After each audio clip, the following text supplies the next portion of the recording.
Transphobia is rising in the UK. Hate crimes are increasing every year. Hostile rhetoric dominates the media's coverage of trans people, and despite Prime Minister Boris Johnson's pledge to ban conversion therapies, the government continues to delay reforms. Some on both the left and the right sides of the political spectrum argue that trans rights are a threat to women's rights. Just how dangerous is it to be transgender in the UK? And is transphobia in the media making things worse? Joining me to discuss this are Christine Burns, editor of Trans Britain, and Nancy Kelley, chief executive of Stonewall, the UK-based LGBTQ+ human rights organization. Thank you both for joining me on UpFront. Christine, I'm going to start with you. Before we talk about the situation in the UK, could you briefly explain what we mean by these terms, cis and trans people? Yes, certainly, Mark. The way we understand trans these days is as to cover any people whose sense of themselves in a language which just has binary opposites of man and woman is opposite to the way they're presumed to be on the basis of how they were assessed at birth. So I'm a trans woman because I was identified as a boy when I was born, and when I grew up, I told people, no, actually, I'm a woman. And cis people then are those whose sense of self or gender identity aligns with their biological assignment at birth. That's exactly right. You've got it. All right. Christine, the Council of Europe, that's Europe's leading human rights organization, recently criticized the UK, along with Poland, Hungary, Russia, and Turkey, for a rise in hate speech, violence, and hate crimes against LGBTI people. A recent report by the organization found online abuse against trans people, harmful political and social discourse about trans rights, and a sharp increase in transphobic crimes in the UK. Why is the UK so hostile to trans people? It's a mystery to all of us. It wasn't widespread until extremely recently. As late as 2017, we'd made steady advances for trans people in Britain with legislation that protected our employment rights, our right to be served in shops and use other services, and of course the Gender Recognition Act, which I was part of bringing forwards in 2004, which provides legal recognition to trans people, and most importantly is designed to enable a trans woman like me to change my originally issued birth certificate so that if somebody asks to see that most fundamental identity document, then I'm not immediately outed. Because as you can see, most of the day when I walk around in this world, people don't know I'm trans unless I choose to tell them. Nancy, you were going to jump in. I was. So if I can just build on that, I think one of the things that's really important is to kind of separate out the public conversation about trans people and trans rights in the UK, so our media, our politics, from the attitudes of the general public. So the attitudes of the general public in the UK are broadly very positive, and younger people, women, more highly educated people are all much more likely to view trans people positively and to be supportive of equal rights for trans people and anti-discrimination protections for trans people. And really being transphobic in the UK is a kind of minority position. There's some great research from the Equality and Human Rights Commission that shows it's about 1 in 6 people in the UK that are transphobic. So what's distinctive about the UK, I guess, is the tone of our national conversation about trans people, given the fact that actually, generally speaking, our public are pretty accepting. Why is there such a gap between the public media discourse and the disposition of everyday people? Yeah, I would blame that directly on our media. We made all these advances. We changed the law many times to make life safer for trans people over a period of about 15 years, from the beginning of the 1990s until the Gender Recognition Act in 2004. And most people didn't even notice we were there because we don't impinge on people's lives. We just want to get on with having private lives. And it wasn't until about 2017 that a confected campaign was launched with certain of Britain's newspapers, and newspapers in particular, making a big issue that suddenly we went to having with some newspapers 3 or 4 articles, very negative articles. Yeah, I'm reading some of the headlines a week. Yeah, I'm reading some of the headlines in the UK press. They point to a so-called trans lobby.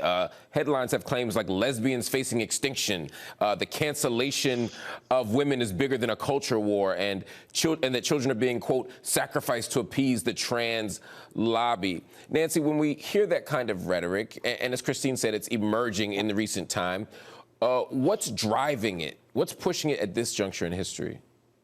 I mean, I think it's, in a way, this is about the way the media functions, right? This is about the degree to which a story becomes a story and then proliferates, and particularly proliferates through social media sources as well. And I think it's important to think about both the volume of content we've got in the UK and the nature of that content, which Christine was pointing to. So our press regulator saw that between 2009 and 2019, you see a 400% increase in coverage of trans people and their lives. And that's just kind of too much to be talking about such a small population. So we should start with that. Christine, in the UK, some of the most vocal voices who see including trans people in the struggle for equality as a problem are people who identify as feminists. They've been called trans exclusionary radical feminists, or TERFs. What are their primary arguments, and what about those arguments is problematic in your estimation? Well, let's begin by saying that I think increasingly we don't regard the people using feminism as a cover as being honest about what they're doing, because this isn't feminism. If you go back to the 1970s and the emergence of a second wave feminism on both sides of the Atlantic, trans people and feminist women had an enormous amount in common, because we both suffer some of the same problems with the attitude of society towards our bodily autonomy and having a voice. So we've always had things to work on together. But I would characterize this as a bit like people wrapping themselves in the trappings of Christian religion in order to practice white supremacy or whatever other line they want to take. I don't think the people we're talking about really are feminists.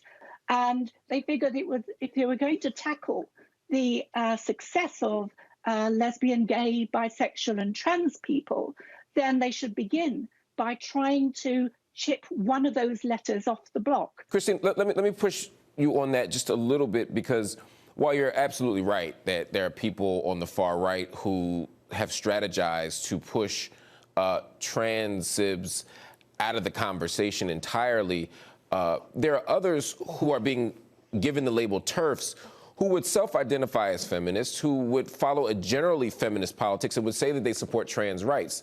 Their critique would simply be that there are certain experiences, identities, points of view that cisgender women and girls have to navigate that are different than that of trans folk. We've seen this conversation come from J.K. Rowling. We've seen it come from writers like Chimamanda Adichie. And they would say that they're advocates for trans rights. How do you make sense of those types of arguments, which seem distinct from the people who are actually framing trans people as a problem per se? Well, I mean, this isn't a monolith. I think it's a very wide camp. There are people who just take on the trappings of feminism, as I've said, and there are feminists who maybe have misunderstood. Perhaps we haven't talked enough. Some of the lines that are being said. You asked me before, what are the arguments against us? And the principal one seems to be that somehow I can never be a woman, and as a result of that, I am a threat to anybody using a single-sex space like a restroom or a changing room or anywhere that women are to have a space that is for women only, and that is advanced by hyping the idea that somehow because I was once regarded as a man, I've got some sort of evil essence of man inside me that I can never be rid of. If I had man essence inside me, I'd have remained a man. Nancy, Christine talked about this idea of chopping the T off of LGBTQ or LGBTI. There are groups that are doing that very directly and intentionally. For example, groups like the LGB Alliance, right? They advocate very openly for lesbian, gay, and bisexual cis people, but specifically not the trans community. Given the shared history of trans, gay, and lesbian people in regards to the broader struggle and the advancements that have been made over the last decade, how is this kind of truncation happening? Or have these divisions and tensions always existed and the broader public just hasn't known about it? So we're a diverse community, the LGBT community. You're always going to have a kind of diversity of views and a range of views. It would be true to say in the UK and all around the world that trans inclusion is the norm in the LGBTQ plus community. It's not that there aren't lesbian, gay, bi people who don't hold that view, who do want to advocate only for cis people's rights, but it's not the most kind of common perspective. We've always fought for our rights together. We've always been in community together. And when we've succeeded because we've worked together. And I think globally, the LGBTQ rights movement feels more strongly than ever that it is together that we should advocate for better outcomes for all of us, really. Christine, in everyday life, trans people are forced to navigate all sorts of processes, government processes, bureaucratic processes that can make it more difficult to live as your expressed gendered identity. I mean, you gave one example just with the birth certificate, but there are many like that. Can you walk us through some of the challenges of everyday life? Well, without doubt, a lot of things got easier since the Gender Recognition Act, and generally because of the more social changes. But the difficulty is that we have phases to our lives. When I first transitioned many years ago, I didn't look as I looked now. For a period of time, I looked obviously trans, and that means when you do anything, just going down to the local supermarket to buy a pint of milk, can be a really difficult situation for people, particularly when all the newspapers on the newsstand are blaring that person is a problem and associating them with being a paedophile or a rapist. They can't go and buy clothes in a shop because if you want to try them on, somebody will get afraid that they are going to do harm. So there are, I think the experiences tend to be very individual and personal, but they have certainly got worse because of this rhetoric. Christine, Nancy, thank you so much for joining us on UpFront. Thank you. All right, that's our show, UpFront. We'll be back next week.